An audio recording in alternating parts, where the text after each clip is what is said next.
کوم کسان چې د شپې موبایل استعمالوي نو هغو ته به دا مشکل لازمي موبایل خو د هر یو کس سره یو زیاتکر کسان چې دی هغه د شپې موبایل استعمالوي خو ځینې داسې کسان چې هغه بې طریقې چې دی هغه د شپې موبایل استعمالوي نو د هغو وجود ته څه نه څه تکلیف وي خو هغو ته دا پته نه لګي چې دا تکلیف چې دی دا د موبایل نه دی کم کس چې د شپې زیات موبایل استعمالوي یا فلمونه ګوري یا ګیمونه کوي یا هسې موبایل چې دی د شپې زیات استعمالوي او په تیاره کې استعمالوي هغه شپې او که هسې تاسو په تیاره کې چې دی خپل موبایل استعمالوي نو هم به دا تکلیف چې دی دا به تاسو ته ځینې کسان دي هغه به برستنه کې په کمبل کې چې دی موبایل استعمالوي په هغې کې فلمونه ګیمونه چې دي دا په هغې کې دننه کوي نو د هغې نه به تاسو ته دا مشکل چې دي دا به لازمي کم کس چې ټوله شپه موبایل استعمالوي دغه شانتې په ګیمونو په فلمونو باندې نو د هغه په سر باندې به درد چې دی دا به لازمي دغه شانتې ستاسو به د سترګو چې دی به دې به ورسره هم دړي او ستاسو نظر چې دی دا به هم د دې سره کمزوری د سره وجې نه به یې کمزوری د هغې هغه رڼاګانې چې دی هغه بار بار ستاسو په سترګو باندې لګي او ثابته شپه دغې رڼاګانو ته چې دی تاسو ناست په چارج کې چې دی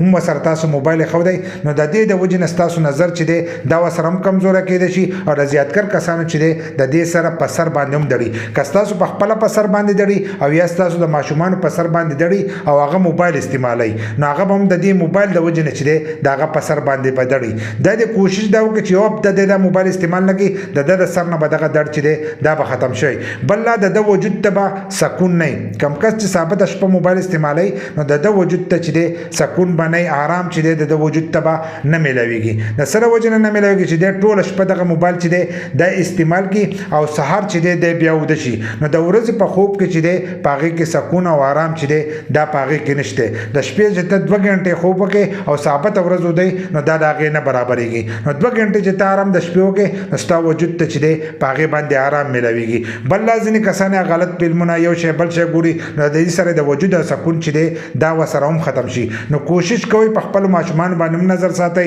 او په خپله چې دی هم ثابته شپه چې دی تاسو موبایل مه استعمالوئ بل لا که بیا هم تاسو په تیاره کې موبایل استعمالوئ نو کوشش دا کوئ چې په موبایل باندې رڼا کمه ساتئ یو رڼا کمه ساتئ یو ډارک موډ چې دی دا په موبایل باندې لازم آن ساتئ چې ډارک موډ په موبایل باندې آني نو بیا به هغه رڼاګانې چې دي دا به ستاسو په سترګو باندې چې دی ډېرې تیزې نه لګي نو تاسو ته به مشکله چې دا به ډېره زیاته نه راځي بل لا خو چې ټوله شپه تاسو موبایل استعمالوئ نو مشکله به درته لازمي که ګنټه نیمه استعمالوئ یا 2 غنټې استعمالوئ هسه خبره نه ده خو ځینې کسان چې دي ثابته شپه چې دی دغې موبایل ته ناستي نو د دې د وجې نه چې دی ستاسو وجود ته به هم آرام نه او ستاسو به په سر هم دړي په سر چې دی ډېره زیاتکر کسانو چې دی د دې نه درد راځي په خپله به دې باندې چې دی ما ټرای کړی زما په سر باندې به هم د دې د وجې نه چې دی درد به راتلو نو ځکه مې د هغې د وجې نه چې دی دا ویډیو جوړه کړه چې تاسو هم به د دې ویډیو په ترو باندې چې دی خبر شئ که د کومو کسانو په سر درد راځي په سترګو درد راځي نو هغه به هم د دې موبایل د وجې نه چې دی دا به راځي د دې دپاره زه د نظر ډاکټر له چې دی